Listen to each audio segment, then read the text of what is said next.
రేవంత్ రెడ్డి తమ్ముడు ఇప్పుడే న్యూస్లో చూశాను.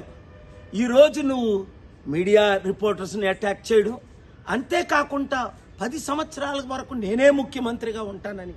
ఇప్పుడు మార్చి 15, కనీసం తాగడానికి మంచినీళ్ళు లేవు. అమీర్పేటలో మాకు ట్యాంకర్ని తెప్పించుకుంటున్నాం. 1,20,00,000 మంది హైదరాబాద్, సికింద్రాబాద్లో, 4 కోట్ల మంది తెలంగాణలో లేని మార్చిలోనే లేవంటే మరి ఏప్రిల్, మే, జూన్లో ఎలాగుంటాయి? ఒక్కసారి ఆలోచించు. ముఖ్యమంత్రి అవడం అంటే సమిట్ పెడతాను, ఇన్వెస్ట్మెంట్స్ తెస్తానన్న ధ్యానం లేదే. మరి ఇప్పుడు నువ్వేదో భారత్ సమిట్ నువ్వు పెడితే ఎవరు వస్తారు? ఒకసారి అర్థం చేసుకో, దేవుడు మనల్ని ఎందుకు కలిపాడు.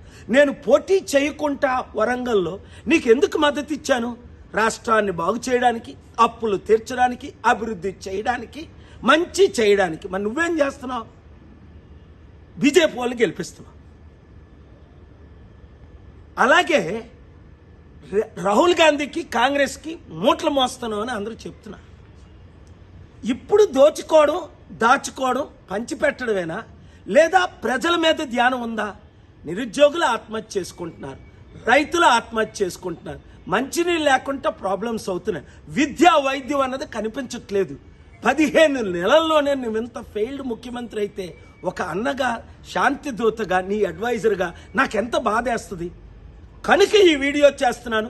రేవంత్ రెడ్డిని రీచ్ అయినంత వరకు ప్రతి మీడియా వారు, ప్రతి యూట్యూబర్స్ దీన్ని షేర్ చేయండి. రాష్ట్రాన్ని కాపాడుకుందాం, దేశాన్ని రక్షించుకుందాం.